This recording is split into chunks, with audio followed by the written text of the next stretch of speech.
저는 하나님의 부름을 받아 1992년 신학생이 되고 목회자의 길을 걸어오게 되었습니다.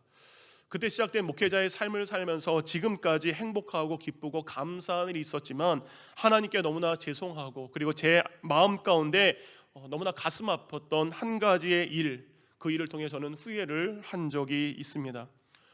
저는 17살 때 주일학교 교사가 됐습니다. 주일학교 교사가 된 그때부터 주일학교의 사역은 저의 삶의 일부분이었고 저의 삶의 가장 큰 기쁨이기도 했습니다. 아이들을 전도하려고 삐에로 복장을 입고 노방 전도를 하기도 했습니다. 여러분 옛날 분들은 아시겠지만 사진을 한번 보여주시면 지금은 이제 텔레비전이랑 빔 프로젝트를 통해서 찬양을 하지만 옛날에는 저걸 궤도라고 했습니다. 궤도에 찬양을 미리 적어가지고 그것을 준비해야만 됐습니다. 토요일 날 같은 교회 주일학교 선생님들과 궤도로 찬양을 준비하기도 하고 그 다음 날 아이들에게 가르쳐줄 찬양 율동 연습도 하기도 했습니다. 그리고 찬양이 끝나면 저에게 주신 사명이 있었습니다. 우리 사모님께서 철로 역정을 아이들에게 들려달라. 그래서 궤도로 된 큰 철로 역정이 있었어요. 그거면 고등학생 남자애가 그것을 가지고 일일이 색칠하고 아이들에게 어떻게 하면 재밌게 읽어줄 수 있을까 연습도 많이 했습니다. 교회를 차 타러 왔다 갔다 했기 때문에 차비가 있었지만 그 차비를 아끼고 그리고 용돈을 아껴서 아이들에게 맛있는 것을 사주기도 했습니다. 안 나오는 아이들에게 신방을 가기도 했습니다. 이렇게 고등학교 내내 저는 행복한 주일학교 교사의 시간을 보냈습니다. 그러다가 부름을 받았고 신학교 가서 이제는 교사가 아니라 신학생이 되어서 실습 전도사로 주일학교 사역을 계속했었을 때 일이 생겼습니다. 처음으로 실습 전도사 사역을 하던 1992년 제가 가르치던 주일학교 아이 중에 한 여자아이가 소아암이라는 병에 걸리게 되었습니다. 당연히 부모님들은 그 아이를 위해 할 수 있는 모든 것을 다 했습니다. 그러나 의사에게 들은 말은 그 아이의 생명이 몇 개월밖에 남지 않았다라는 아픈 소식을 들을 수밖에 없었습니다. 그때 할 수 있었던 것은 작년에 저희 교회에 방문하신 담임 목사님과 그 사모님 그리고 많은 교사들과 함께 그 아이를 위해서 하나님 앞에 날마다 모여서 기도하는 기도회를 할 수밖에 없었습니다. 교회 강대상이 있었죠. 강단이 있는데 그 강단 옆에 하나의 이불을 깔았습니다. 그리고 그 아이를 눕혀놓고 날마다 저녁마다 많은 교사들이 그 아이의 병 낫기를 위하여 기도했습니다. 전적으로 하나님을 의지하는 것 외에 우리가 할 수 있는 것이 없었기 때문입니다. 그럼 우리의 간절한 기도를 하나님께서 응답하셨는지 그 아이의 생명이 몇 개월이 지납니다. 몇 개월밖에 살지 못한다는 아이가 1년이 지나게 됩니다. 또다시 1년이란 시간이 지나서 건강하게 부모님과 함께 살게 되었고 그의 아버지도 구청에서 일하셨는데 신앙생활을 열심히 하게 되었습니다. 그렇게 몇 년 시간이 지난 다음에 어느 날 이 아이가 건강이 갑자기 나빠지기 시작합니다. 그 순간도 우리가 할 수 있는 것은 무엇입니까? 전에 하나님께서 기도에 응답하신 것처럼 날마다 주일학교 교사들이 그 아이와 함께 교회에 모여 기도하는 것이었습니다. 그렇게 그 아이를 위해 그 어머니와 많은 교사들이 교회에서 기도를 했습니다. 날마다 늦은 시간까지 함께 기도를 하는데 어느 순간 그 시간이 지나가면 지날수록 저의 마음 가운데 조금씩 지쳐가는 일들이 있었습니다. 그렇게 마음이 조금씩 지쳐가고 있는 어느 날 고등학교 친구들에게 잠시 만나서 좀 놀자라는 연락이 오게 됩니다. 그래서 저는 내가 그 정도 기도회를 참석했고 그 정도 함께 했으니까 오늘만큼은 친구들을 만나도 되겠다. 그래서 그 친구들을 만나게 되었습니다. 술은 마시지 않았지만 세상 분위기에 취해서 그 아이들과 웃고 떠들며 그렇게 세상에 빠져있는 그날 저는 그날 그 아이가 하나님의 품으로 돌아갔다는 소식을 듣게 되었습니다. 내가 세상에 빠져 세상에 취해서 웃고 있는 그 순간 다른 교사들은 그 아이의 손을 잡고 간절한 눈물의 기도를 하나님께 올리고 있었습니다. 주일학교 전도사였던 저는 술집에서 세상을 바라보고 세상 사람들을 바라보고 있었지만 우리 선생님들은 그 순간도 그 아이의 곁을 떠나지 않고 하나님만을 바라보며 기도했었습니다. 그때 저는 그 아이를 맡은 담당 전도사로서 아이의 마지막 순간을 함께하지 못하고 끝나는 그 순간, 힘겨워하는 그 순간 손잡아주지 못했던 것이 저의 삶에 가장 후회되는 순간이었고 가장 괴로운 순간이요 가슴이 아픈 순간이기도 합니다. 그 당시 저는 이 일 때문에 몇 날 며칠 자괴감에 빠지고 괴로워했습니다. 나 같은 게 무슨 전도사냐, 나 같은 것이 무슨 하나님의 부름을 받은 종이냐 한탄하면서 괴로운 시간을 보내고 있었습니다. 그렇게 제가 세상에 빠져 치유해 있을 때 그 아이는 마지막 호흡과 마지막 고통의 시간을 보냈을 것 생각하니 마음이 너무나 아팠습니다. 오늘 말씀의 배경도 이와 비슷합니다. 이스라엘 백성들 하나님의 은혜로 출애굽한 후에 마침내 하나님의 말씀을 받는 시내산에 도착하게 됩니다. 이제 모세는 하나님의 말씀을 받기 위해서 시내산에 올라가 40일 동안 물도 마시지 않고 음식도 먹지 않고 하나님의 말씀을 받아야 됩니다. 그렇다면 이스라엘 백성들도 모세가 40일 동안 금식하며 하나님께 기도하고 있을 때 이스라엘 백성도 동일한 마음으로 기다리고 있어야 됩니다. 처음엔 이랬습니다. 출애굽기 23장 3절 현대인의 성경입니다. 모세가 내려와 백성들에게 여호와의 모든 말씀과 법을 전하자 그들이 한 목소리로 여호와께서 말씀하신 모든 것을 우리가 다 지키겠나이다 하고 대답하였다. 모세는 올라가면서 그의 백성들에게 하나님의 말씀을 전합니다. 그리고 올라가기 전 전했던 그 모든 말씀을 듣고 이스라엘 백성들은 우리가 하나님의 말씀을 지키고 있겠습니다 라고 분명히 이야기합니다.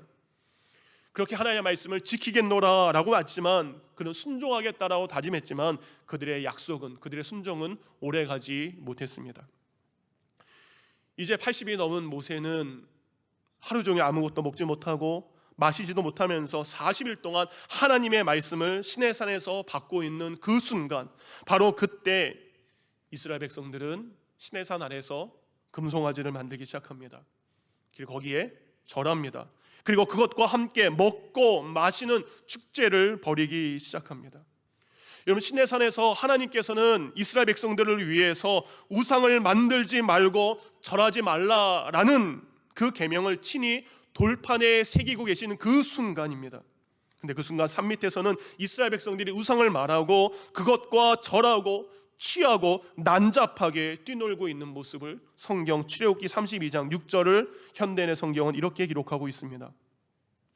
다음 날 그들은 우상 황금 송아지를 만든 그 다음 날 아침 일찍 일어나 불로 태우는 번제와 화목제를 드린 다음 앉아서 먹고 마시고 일어나 난잡하게 뛰놀았다.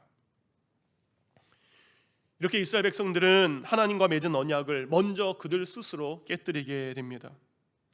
이제 모세는 하나님께서 친히 만들고 친히 글을 새기신 십계명의 두 돌판을 가지고 이스라엘 백성들의 그 모습을 보게 됩니다.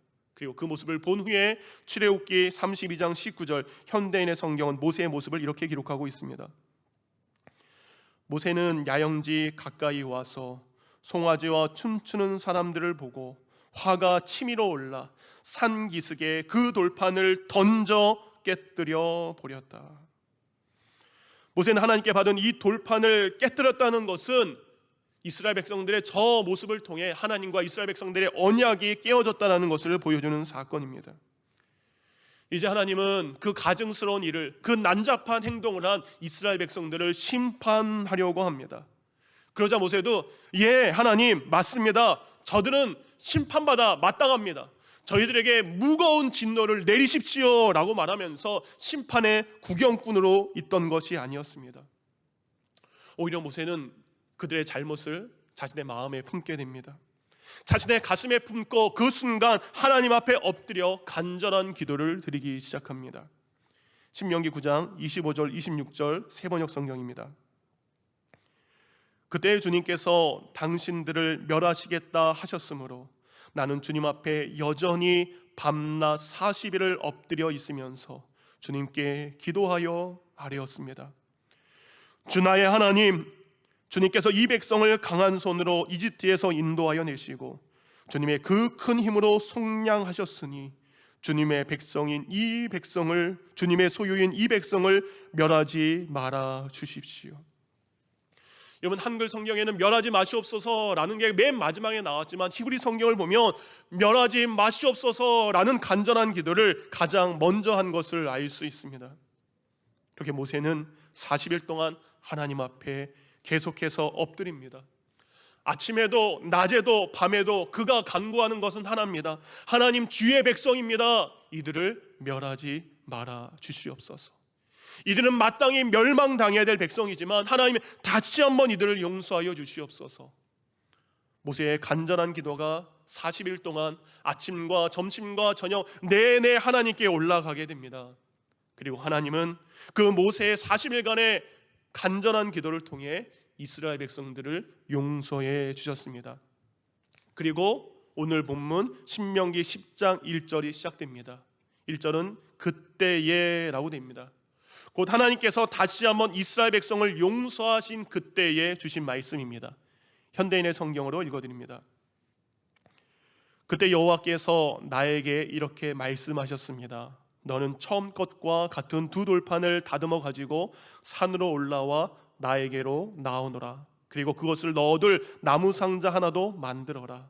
내가 깨뜨린 처음의 돌판에 기록된 말을 내가 다시 그 돌판에 기록하겠다. 너는 그 돌판을 상자에 넣도록 하라. 하나님께서 모세에게 다시 돌판을 깎아 시내산에 올라오라고 이야기합니다. 그것은 하나님께서 깨어진 이스라엘 백성들과의 언약을 다시 한번 맺겠다는 놀라운 축복의 말씀입니다. 처음에 말씀드린 대로 제가 그 일 후에 너무나 좌절과 자책감과 그리고 괴로움의 시간을 보내고 있을 때 그 여자아이의 어머니가 모든 장례식을 마친 후 이렇게 얘기하셨어요. 전도사님, 그동안 함께 기도해 주셔서 감사합니다. 이제는 우리 아이가 하나님 품에서 쉴 수 있게 되었습니다. 그 아이의 어머니의 말씀을 듣는데 마치 하나님께서 다시금 목회자로서 매 순간순간을 어떻게 살아가야 되는지 그것을 말씀하시는 것 같았습니다. 하나님께서는 그 어머니의 위로 말씀을 통해 저로 하여금 그만큼 죄책감과 그리고 자책감에서 벗어나서 그렇게 후회하는 만큼 앞으로 더 좋은 목회자라 되라는 말씀을 듣게 하셨습니다. 이렇게 하나님은 다시 한번 저에게도 또 한 번의 기회를 주셨습니다. 오늘 모세는 40년 전에 있었던 이스라엘 백성들의 실패의 순간과 다시 한번 은혜를 베풀어 주신 하나님을 회상하게 됩니다. 그리고 이제 약속의 땅 가나안으로 들어가는 그들에게 다시 한번 기회를 주신 하나님, 그 하나님께서 그대들에게 원하는 것이 무엇인지를 오늘 본문을 통해 설교하고 있습니다. 물론 이들은, 이 말씀을 듣는 그들은 그 당시에 아주 어렸거나 그리고 태어나지 않았던 사람들입니다. 이 일을 주동하지 않은 사람들입니다. 그럼에도 불구하고 모세는 이스라엘 백성들 가운데 이와 같은 일들이 다시는 일어나지 않기를 바라는 마음으로, 그리고 하나님께서 원하시는 삶을 살기를 원하는 마음으로 모세는 오늘 본문을 설교하고 있습니다. 12절은 이렇게 시작합니다. 이스라엘아, 내 하나님 여호와께서 내게 요구하는 것이 무엇이냐? 이제 약속의 땅 가나안 땅에 들어가는 그들에게 하나님께서 요구하시는 것이 무엇이겠습니까? 여러분, 예수님의 이름을 믿어서 구원받은 우리에게 하나님께서 요구하시고 원하시는 것이 무엇이겠습니까? 여러분, 가정에서 여러분께서 설교 말씀을 듣고 있는데요, 여러분 부모님들은 자녀들에게 무엇을 원하십니까? 우리 반대로 우리 자녀들, 부모님이 무엇을 원하실 것 같습니까? 가끔 저랑 아내가 아이들에게 이런 이야기를 합니다. 나중에 아빠 엄마의 용돈은 너희들이 책임져야 된다라는 이야기를 합니다. 여러분, 이런 일을 하지만 실은 제가 아이들에게 돈을 바라겠습니까? 물론 돈을 주면 제가 기쁜 마음으로 받을 겁니다. 많이 주면 좋습니다. 근데 더 바라는 건 뭡니까? 여러분, 아이들이 건강하게 자라 행복하게 살아가는 것, 그것이 부모님들이 자녀들에게 바라고 원하는 것이 아닙니까? 우리를 지으신 우리 아버지 하나님도 여러분 우리에게 원하시는 것이 마찬가지입니다. 그래서 13절입니다. 내가 오늘 너의 행복을 위하여 말씀하는 것처럼 하나님께서는 우리가 행복하게 살기를 원하십니다. 우리가 행복한 삶을 살기 위해서 애굽에서 노예로 살던 우리를 인도하여 주셨습니다. 우리가 행복하게 살기 위해서 약속의 땅 가나안, 젖과 꿀이 흐르는 축복의 땅으로 우리를 인도하셨습니다. 우리가 행복하게 살기 위해서 그의 아들 예수 그리스도를 보내주셔서 우리를 구원해 주셨습니다. 여러분, 이처럼 하나님은 여러분이 행복한 삶을 살기를 원하십니다. 믿으십니까? 믿으신다면 집에서도 아멘 하시기 바랍니다. 여러분이 아멘 하셨다면 오늘 본문을 통해 우리에게 행복을 주길 원하시는 하나님, 그 하나님께서 우리의 행복을 위해 주신 말씀이 무엇인가를 깨닫기를 원합니다. 그렇다면 우리의 행복을 위해 주신 말씀, 그것은 무엇일까요? 첫 번째, 우리가 행복하기 위해서는 하나님의 말씀대로 순종하며 살아야 행복합니다. 다 같이 읽겠습니다. 시작. 하나님의 말씀대로 순종하며 살아야 됩니다. 그렇게 살아야 우리가 행복합니다. 13절입니다. 내가 오늘 내 행복을 위하여 내게 명하는 여호와의 명령과 규례를 지킬 것이 아니냐. 우리가 행복하게 살기 위해서는 하나님의 말씀을 순종하며 살아야 됩니다. 여러분, 우리가 말씀에 순종할 때 행복해집니다. 그런데 여러분, 말씀을 통해 왜 행복해집니까? 그것은 바로 우리가 하나님의 말씀에 순종할 때 하나님의 말씀이 우리를 행복한 길로 인도하기 때문입니다. 하나님께서 우리에게 말씀을 주신 이유가 있습니다. 예수 그리스도께서 말씀이 육신이 되어 이 땅에 오신 이유는 무엇입니까? 우리가 말씀을 통해서만 바른 길을 갈 수 있고 그 바른 길을 가야 우리가 행복한 인생을 누릴 수 있기 때문입니다. 여러분, 우리가 살아온 시간은, 인생의 길이는 다 다르지만 여러분의 인생 가운데 여러 가지 수많은 길을 만났을 것입니다. 지금처럼 가보지 않은 낯선 길을 만날 때가 있습니다. 열심히 앞만 보고 살아왔는데 갑자기 우리 앞에 어디로 가야 될지 모르는 갈림길이 우리 앞에 나타날 때가 있습니다. 가고 싶지 않은 고난의 길을 만날 때도 있습니다. 평탄한 길, 쉬운 길만 가고 싶은데 갑자기 움푹 패인 웅덩이 때문에 넘어질 때도 있습니다. 이런 여러 가지의 이 길들이 우리 앞에 닿을 때 내가 어느 길을 가야 되는지, 그리고 이 고난의 길 앞에 우리는 어떻게 할지 몰라 주저앉고 싶을 때가 너무나 많습니다. 그런데 여러분, 우리 예수님께서는 우리가 인생에서 만난 그 어떤 길보다 무섭고 두렵고 고통스러운 길을 이 땅에서 만나셨습니다. 예수는 그 길을 포기하지 않고 그 길을 끝까지 가셨습니다. 그 길은 바로 십자가의 길입니다. 여러분, 십자가의 길은 예수님도 처음 걸어가시는 길입니다. 그래서 예수님에게도 십자가는 두려움의 길이요, 고난의 길이요, 죽음의 길이기에 때로는 피하고 싶은 길이었지만 예수님은 그것을 피하지 않고 끝까지 그 십자가의 길을 걸어가셨습니다. 이사야 53장 6절과 7절 쉬운 성경입니다.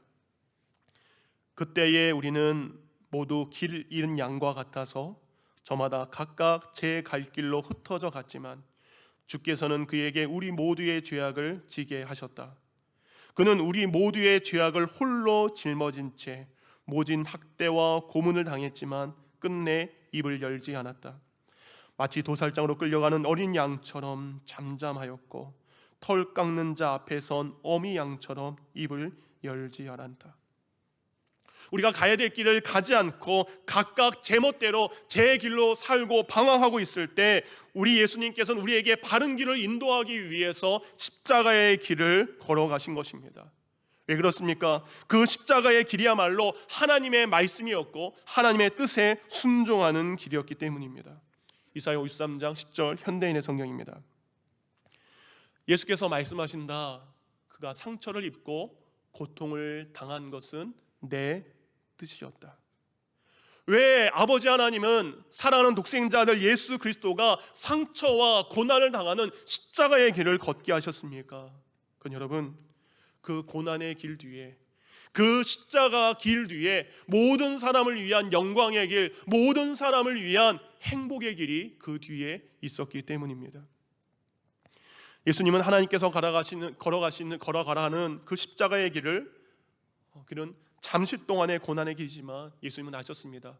그 십자가의 고난의 길 뒤에는 그 말씀에 순종했을 때 하나님이 열어놓으신 놀라운 새로운 길이 있음을 그는 아셨고, 그래서 그 십자가의 길을 순종하셨습니다. 히브리서 10장 20절 현대인의 성경입니다. 그분은 우리를 위해 자신의 몸인 휘장을 찢어 새로운 생명의 길을 열어 놓으셨습니다. 예수님께서 하나님의 말씀에 순종하여 걸어가신 그 십자가의 길을 통해 새로운 길이 열렸습니다. 그것은 생명의 길이요, 우리로 하여금 우리를 행복해 하는 믿음의 길인 줄 믿습니다. 우리는 예수 그리스도의 그 십자가의 길을 통해 행복의 길을 걷게 된 줄 믿습니다. 이제 이스라엘 백성 또한 백성이 모세를 통해 하나님의 말씀, 모세를 통해 듣는 하나님의 말씀에 순종할 때 그들에게도 생명의 길이 열리게 됩니다. 이제 가나안 땅에 들어가는 그들에게 승리의 길이 열리게 됩니다. 이렇게 말씀에 순종하는 자들은 축복의 길이요 행복의 길을 걸어갈 수 있습니다. 여러분, 우리가 앞으로 걸어가야 될 바른 길을 가기 위해서는 때로는 그동안 우리가 걸어왔던 그 여정을 돌아보는 것이 중요합니다. 모세는 이제 그의 조상들이 걸어왔던 불순종의 실패의 길이 아닌 하나님의 말씀에 순종하는 바른 길이야말로 인생의 행복의 길이라고 자녀들에게 말합니다. 이제 이스라엘 백성들이 걸어가야 될, 그리고 우리가 걸어가야 될 그 길에 대해서 신명기 8장 6절은 이렇게 말씀하십니다. 내 하나님 여호와의 명령을 지켜 그의 길을 따라가며 그를 경외할지라. 우리의 행복을 위해서 하나님께서 만들어 놓으신 길은 우리가 말씀에 순종했을 때, 우리가 하나님을 경외하면서 따라갈 때 그 길을 걷게 될 줄 믿습니다. 하나님의 말씀에 순종함으로 행복을 걷는, 행복의 길을 걷는 우리 모든 성도가 되기를 주님의 이름으로 축원합니다. 두 번째, 우리가 행복의 길을 걷기 위해서 하나님께서 사랑하신 이웃을 섬기며 살아야 됩니다. 다 같이 한번 읽겠습니다. 시작. 하나님께서 사랑하신 이웃을 섬기며 살아야 됩니다. 하나님께서 사랑하신 그 이웃을 우리도 섬기며 살아야 우리가 행복하게 됩니다. 18절과 19절 현대인의 성경입니다. 그분은, 곧 하나님은 또 고아와 과부들이 정당한 대우를 받게 하시고 나그네를 사랑하셔서 그들에게 먹을 것과 입을 것을 주십니다. 그러므로 여러분은 나그네를 사랑하십시오. 여러분도 이집트에 있을 때 나그네였습니다. 하나님께서는 이스라엘 백성들에게 하나님께서 사랑하고 계시는 고아와 과부와 이 땅에 온 나그네를 사랑하는 것, 그들을 사랑하는 것이야말로 내가 행복해지는 방법이라고 말씀하고 계십니다. 그렇게 하나님이 사랑하시는 고아와 과부와 나그네, 이들은 어떤 존재입니까? 세상 사람들 눈에 보기에 보잘것없이 보이는 존재들입니다. 그들은 가진 것이 없는 존재이기도 합니다. 그리고 세상에서 정말 하나님 외에는 의지할 대상이 없는 이들입니다. 하나님께서는 그들을 귀하게 여기며 섬기라고 우리에게 말씀하고 계십니다. 여러분, 이집트에 가면 피라미드가 있습니다. 제가 피라미드에 한번 가봤는데요, 이게 저런 모습입니다. 피라미드의 구조는 어떻습니까? 밑에는 넓습니다. 그리고 위로 올라갈수록 점점 좁아지는 게 피라미드의 형태이기도 합니다. 여러분, 피라미드의 가장 높은 그 정점은 누구를 위한 자리입니까? 한 명, 이 왕을 위한 자리입니다.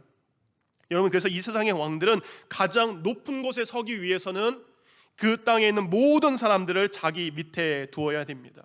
그 세상의 왕을 떠받기 위해서 수많은 사람들이 왕 아래 있는 것이 이 세상의 모습입니다. 하지만 왕은 그렇게 수많은 사람들이 자기를 떠받들고 있음에도 불구하고 그들을 귀하게 여기지도 않고 그들에게 관심을 갖지도 않습니다. 그러나 우리 하나님께서는 이 피라미드를 거꾸로 세우셨습니다. 우리 하나님께서 가장 낮은 자리에 내려가셔서 가장 많은 이들을 가장 귀한 곳으로 높여주셨고 올리게 해주셨습니다. 우리의 왕이신 아버지 하나님은 가장 높은 곳에서 섬김받는 것이 아니라 오히려 가장 낮은 곳으로 내려오셔서 우리처럼 연약하고 부족하고 보잘것없는 사람들을 가장 귀하다 높여주셨습니다. 우리 예수님 또한 어떻습니까? 아버지 하나님이 그러셨던 것처럼 우리 예수님 또한 가장 낮고 낮은 자리에 오셔서 우리를 가장 높이 올려주셨습니다. 이 땅에서 공생의 삶을 사는 예수님의 행복이 있었습니다. 예수님의 기쁨이 있었습니다. 그것은 바로 예수님께 자신의 질병을 가지고 찾아온 이들, 그들이 고침을 받을 때, 소외된 자들이 기쁨을 얻게 되었을 때, 가난한 자들이 위로를 받게 되었을 때 그 모습을 보시고 예수님은 행복하셨고 기쁘셨습니다. 이렇게 아버지 하나님처럼 우리 예수 그리스도처럼 이웃을 섬기기 위한 것이 우리의 삶에 있어야 되는데, 이 일을 하기 위해서 우리가 먼저 해야 될 것이 있습니다.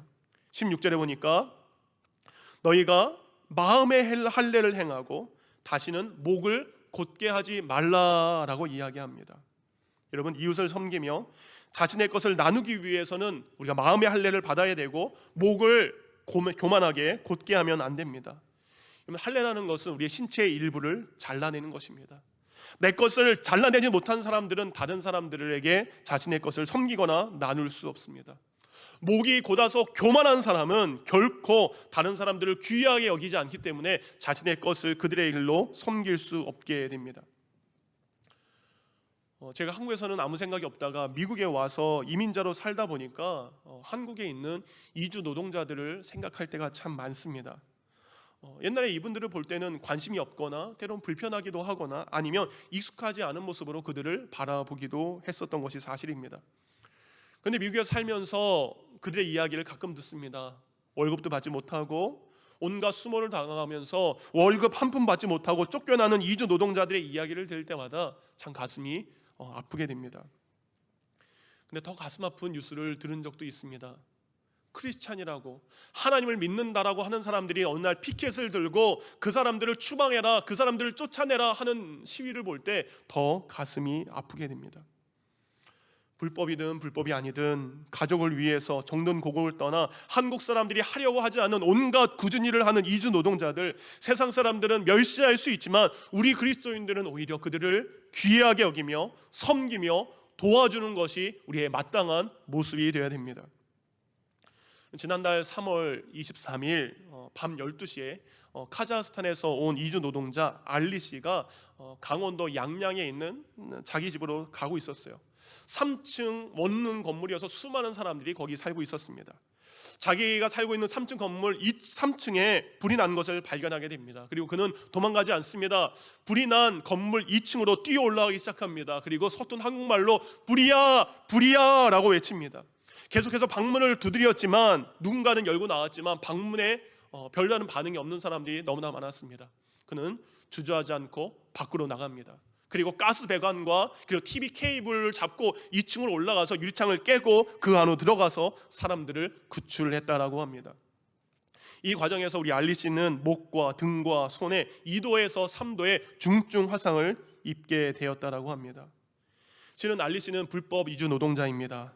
그렇지만 그럼에도 불구하고 죽음 속에 있는 사람들을 외면하지 않고 불 속에 들어가서 자그마치 10명의 한국 사람의 귀한 생명을 구했다는 소식을 보게 되었습니다. 많은 사람들이 하찮게 보고 외면하는 다른 나라에서 온 나그네가 한국 사람 10명의 생명을 구한 것입니다. 여러분, 우리의 조국 한국도 이전에 한국에 오는 수많은 이주 노동자의 나라처럼 전쟁 위에 너무나 경제적으로 힘든 가난한 나라였습니다. 가난이 무엇인지 배고픔이 무엇인지 아는 것이 우리 어른들의 모습이고 한국의 역사이기도 합니다. 그 경제적 어려움과 가난이 무엇인지 안다면 그것을 이기기 위해서 한국에 온 그들에게 따뜻한 마음을 대하는 것, 예수님의 마음으로 섬기는 것이 우리 그리스도인들의 마땅한 사명인 줄 믿습니다. 우리 교회 여러 성도님들 중에 다른 사람들과 다른 멕시칸 분들과 남미 분들과 일하는 분들이 있습니다. 여러분이 그들에게도 예수님의 마음으로 가장 귀하게 되기를 원합니다. 그들의 땀이 있기에 내가 함께 일할 수 있는 가게를, 그들의 땀이 있기에 내가 비즈니스를 운영하고 있는지 믿습니다. 여러분께서 그들을 귀하게 여기는 그리스도인들의 모습이 그리스도의 모습이 되기를 원합니다. 요한일서 4장 20절과 21절 현대인의 성경은 이렇게 이야기합니다. 이 말씀 다 같이 읽겠습니다. 시작.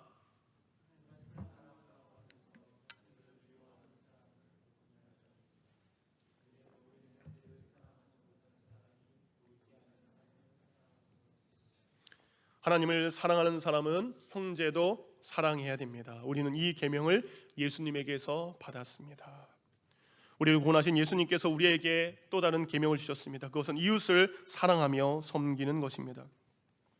여러분, 제가 요즘에 큰 은혜를 받고 감사한 일이 있습니다. 우리 성도님들 또한 코로나19로 여러 가지로 힘든 여러 가지 경제적으로 어려움 가운데 있지만 나보다 더 어려운 이들을 위해서 드렸던 헌금을 꾸준히 드리고 있는 것을 볼 때 큰 은혜를 받고 큰 감사를 하고 있습니다. 자신보다 더 어려운 이들을 위해 성전을 찾아서 두렵던에 헌금을 했던 그 과부의 모습, 그 여인의 모습을 본받는 우리 성도들의 모습을 볼 때 너무나 감사합니다. 지난번 2달 동안 우리가 두렵던 헌금을 모아서 필리핀에 코로나19로 힘든 이들을 섬겼던 것처럼 저희가 다시 모인 이 두 달간의 두렵던 헌금 또한 가장 귀한 곳에 사용되게 될 줄 믿습니다. 여러분, 우리에게 주신 귀한 것들을 나눌 때 그 또한 가장 귀한 것으로 받게 될 줄 믿습니다. 이 일에 동참하시기 바랍니다. 그렇다면 여러분이 그 일을 통해 행복해질 줄 믿습니다. 마지막입니다. 우리가 행복하기 위해서 어떻게 해야 됩니까? 하나님의 백성은 하나님께 예배해야 행복합니다. 다 같이 있습니다. 시작. 하나님의 백성들은 하나님께 예배해야 행복합니다. 모세는 이제 가나안 땅에 들어가는 이스라엘 백성들을 위해서 너희가 그곳에 들어가도 변함없이 하나님께 예배해라 라고 이야기합니다. 20절과 21절입니다. 내 하나님 여호와를 경외하며 그를 섬기며 그에게 의지하고 그의 이름으로 맹세하라. 그는 내 찬송이시요 내 하나님이시라. 내 눈으로 본 이같이 크고 두려운 일을 너를 위하여 행하셨음이니라. 하나님께서요, 우리의 하나님이 되셔서 우리에게 행하신 일들을 기억하며 그 행하신 일들을 감사함으로 올려드리는 것이 여러분 예배입니다. 우리가 비록 교회라는 장소에서 함께 예배하지 못하지만 여러분 우리는 잊지 않아야 됩니다. 지난날 하나님께서 변함없이 주셨던 이전에 행하셨던 그 은혜, 그리고 지금 이 순간도 변함없이 부어주시고 있는 그 은혜, 그리고 앞으로도 변함없이 내려주실 하나님의 그 은혜를 생각하면서 날마다 예배하는 백성이 됐을 때 우리는 행복하게 될 줄 믿습니다. 그렇게 하나님 앞에 예배하는 백성은 하나님께 이야기할 수 있습니다. 하나님, 나는 그 하나님의 은혜로 인하여 행복합니다. 나는 그 은혜를 하나님께 감사하는 이 예배를 통해 행복한 사람입니다. 우리가 입술로 고백하게 될 줄 믿습니다. 여러분, 우리가 예배해야 되는 하나님, 우리에게 어떤 하나님이십니까? 22절 말씀입니다. 애굽에 내려간 내 조상들이 겨우 70인이었으나 이제는 내 하나님 여호와께서 너를 하늘의 별같이 많게 하셨느니라. 여러분, 예전에 우리는 초라했습니다. 보잘것 없었습니다. 그러나 하나님의 인도함을 받은 후에는 겨우 70명밖에 되지 않던 우리의 인생이 하늘의 별과 같이 헤아릴 수 없는 놀라운 은혜를 입었다는 것입니다. 하나님, 내게 있는 것이 70밖에 되지 않는 초라한 것이었습니다. 그러나 하나님의 은혜로 나는 헤아릴 수 없는 놀라운 은혜를 받았다면 우리는 그 은혜를 가지고 하나님 앞에 예배하지 않을 수가 없다는 것입니다. 비록 여러분께서 텔레비전 화면을 통해 예배한다 할지라도 우리가 그 감사한 마음으로 하나님 앞에 예배할 때 하나님께서 그렇게 예배하는 자에게 복을 주시고 힘을 주실 줄 믿습니다. 시편 84편 5절 말씀입니다. 주께 힘을 얻고 그 마음에 시온의 대로가 있는 자는 복이 있나이다. 예배를 통해 힘을 얻게 되면, 그리고 믿음의 길을 걷게 되면 여러분의 삶에 행복이 날마다 넘치게 될 줄 믿습니다. 이렇게 예배를 통해 진정한 행복을 누리는 여러분이 되기를 원합니다. 오늘 결단 찬송은 제목이 이겁니다. 내 마음에 주를 향한 사랑이. 잠시 뒤에 이 찬양을 할 텐데 여러분께서 이 찬양을 할 때에 하나님, 내게 주신 십자가의 길을 걷겠습니다. 내게 주신 사랑의 길을 걷겠습니다. 내게 주신 이 예배의 길을 통해 행복한 사람이 되길 원합니다. 말씀에 순종하는 것이 십자가의 길입니다. 이웃을 하나님이 사랑하셨던 그들을 섬기는 것이 우리가 가야 될 사랑의 길입니다. 우리가 예배자로서 하나님께 예배하는 것이 우리의 참된 행복을 위한 것입니다. 이 가사는 이렇게 고백합니다. 하나님, 제 마음에 주를 향한 사랑을 채워주십시오. 하나님, 제 입에는, 제 말에는 하나님이 주신 진리로 가득 채워주시옵소서. 주님, 제 눈에는 주님이 흘리셨던 그 눈물을 채워주시옵소서. 주님, 제 입술에 찬양의 향기가 넘쳐나기를 원합니다. 그리고 주님, 제 손에는 주를 닮는 섬김이 있기를 원합니다. 이런 인생을 살아가는 것, 그들이 가장 행복한 삶을 사는 성도일 줄 믿습니다.